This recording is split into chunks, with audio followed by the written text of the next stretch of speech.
Mohammad delete করে দেয় account. হ্যাঁ, অ্যাকাউন্ট ডিলিট করে দাও। আমার বেশি হয়ে গেছে তো, 3-4টা হয়ে গেছে, তো একটা কয়েকটা ডিলিট করে দিন। আচ্ছা ঠিক আছে, ডিলিট করে দেখাই দেবানি। আমার স্ক্রিন দেখা যাচ্ছে? জি ভাই।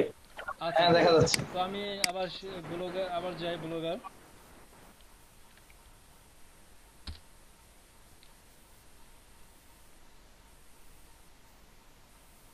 আমি ব্লগার সাইডে চলে আসলাম। তো দেখেন এখানে নিউ পোস্ট পোস্ট বা কিছু একটা থাকবে আপনাদের এরকম কিছু। তো আপনারা এইভাবে নিউ পোস্টে আসবেন। আসার পরে যেমন আমি কি করছি, আমি একটা নিউ পোস্টে যাই। আমি একটা কি করছি, এখানে একটা ইমেজ নিচ্ছি আর তারপরে এখানে আমি কি বলে এইভাবে একটা পোস্ট করছি মনে করেন। তো আমি এই পোস্টটা আমি কি করি, কপি করে আরেকটা নতুন করে আমি পোস্ট করি, এটাকে কপি করে আমি নতুন করে একটা পোস্ট করি।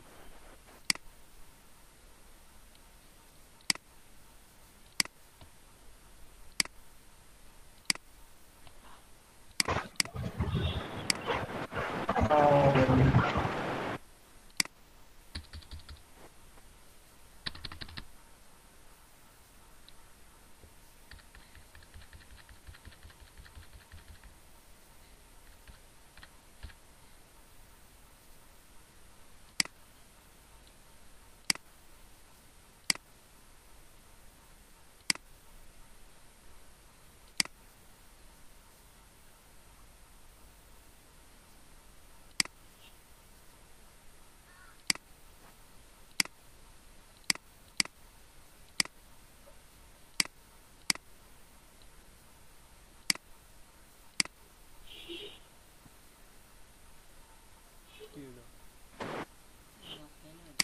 হুম, দেখতে।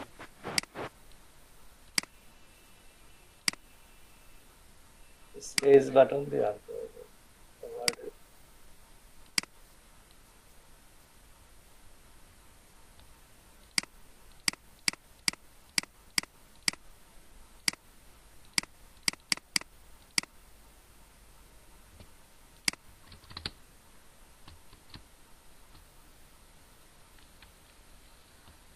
আচ্ছা, আমি যদি এখানে একটা ইমেজ নিতে চাই সেক্ষেত্রে আমাদের তো জানাই আছে যে ইমেজটা এখান থেকে ইনপুট করে নিয়ে আসবে। তো তার আগে ধরুন আমি এখানে কিছু একটা লেখা নিয়ে আসছি। তো এইখানে আমাদের এইটা এইচটিএমএল ভিউ এটা আমাদের দরকার নেই আপাতত। আন্ডোরিডো এই ব্যাপারে আপনারা সবাই জানেন।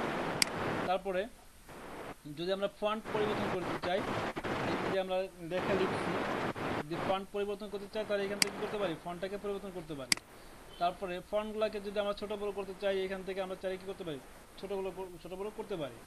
তারপর প্যারাগ্রাফ, যদি আমাদের প্যারাগ্রাফ ঠিক করা লাগে সেক্ষেত্রে আমরা কি করতে পারি, প্যারাগ্রাফটাকে ঠিক করতে পারি এখান থেকে, যেমন হেডিং, হেডলাইন, তারপরে এগুলো আমরা কি করতে পারি, করতে পারি। তারপরে আমরা কোনো লেখাকে যদি বোল্ড করতে চাই সেটা লেখাকে সিলেক্ট করব, বোল্ডে ক্লিক করবো, আমার লেখাটা কি হবে, বোল্ড হয়ে যাবে।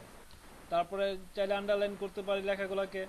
যেমন আমি এখান থেকে এই লেখাটুকু কি করবো, আন্ডারলাইন করে দেবো, সরি ইটালি করে দেবো। আমি লেখাটা কি করলাম, ইটালি করে দিলাম।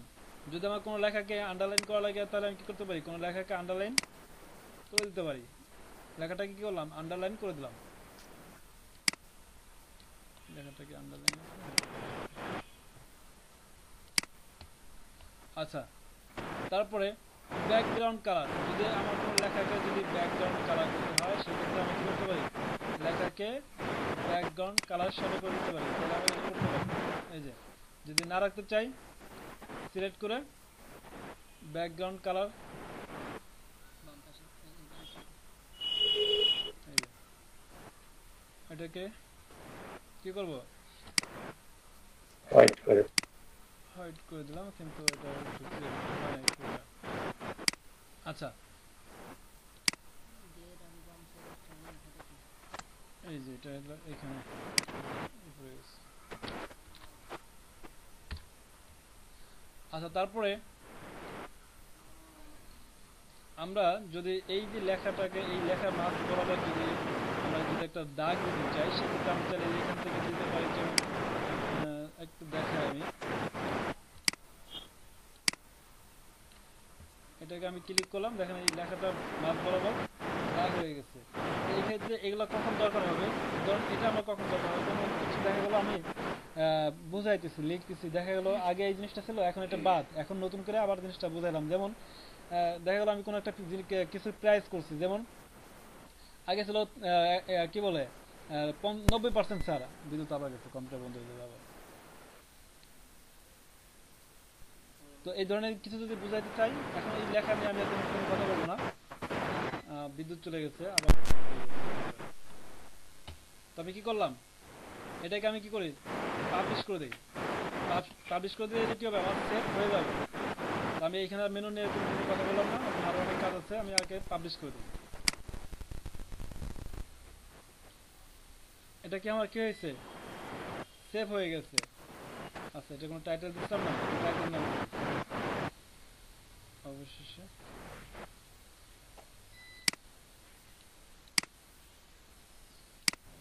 এটাকে কি করলাম, এখানে আমি একটা টাইটেল দিয়ে দিই, ঠিক আছে, এটাকে আপডেট করে দিই।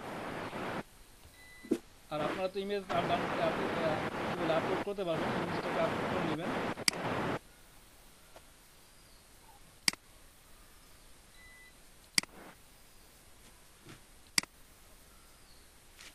দেখেন এটা আমার আপলোড হয়ে গেছে।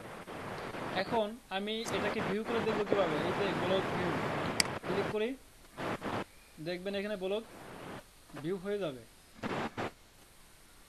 এই যে আমার দুইটা পোস্ট আছে, দেখেন এটা আমার কি হয়েছে, ব্লগটা ভিউ হয়ে গেছে। তো আপনাদের ব্লগটা এভাবে ভিউ হবে না, আপনাদের তো অন্যভাবে ভিউ হবে। এটা আমার কাস্টমাইজ করা, তো আগে দেখাইছিলাম কাস্টমাইজ করে, এই জন্য এটা এইভাবে আছে। যাই হোক, তো এই ছিল আমার একটা ব্লগ অ্যাকাউন্ট তৈরি করবো, পোস্ট করবো। তারপরে আমি যদি অ্যাকাউন্টটা ফেভিকন অ্যাড করতে চাই, ফেভিকন বলতে দেখেন আমরা যে ওয়েবসাইটগুলো ব্যবহার করি, আচ্ছা আপনারা কি ফলো করছেন, এইখানে প্রতিটা ওয়েবসাইটের একটা আইকন আছে, ফলো করতেছেন? দেখেন আমরা যখন ব্লগার, দেখেন এই যে ব্লগার ঢুকছি, যখন এখানে ব্লগার আইকন আছে, মিটে ঢুকছি, মিটের আইকন। দেখেন আমি যেমন আমার ব্লগে ঢুকছি, আমার ব্লগের আইকন, কিন্তু আপনাদের ব্লগে ঢুকলে কিন্তু এরকম আইকন আসবে না, আপনাদেরটা আসবে কি এরকম আসবে। এখন আমার এই ব্লগের আইকনটা যদি পরিবর্তন করতে চাই, সেক্ষেত্রে আমাদের কি করতে হবে, আমাদের দেখেন আমি দেখাইতেছি, সেটিংয়ে যাব, সেটিং আসার পরে দেখেন ফেভিকন নামে একটা অপশন আছে, ফেভিকন আসবো। দেখেন এখানে এইরকম একটা আইকন ছিল, তো এই ফেভিকনটাকে কি করবো, আমি এখানে চয়েস করি, ফেভিকন থেকে একটা আইকন দিয়ে সিলেক্ট করি, তারপর ওপেনে ক্লিক করি। এটাকে এখন নট এটা নেবে না, এটা হচ্ছে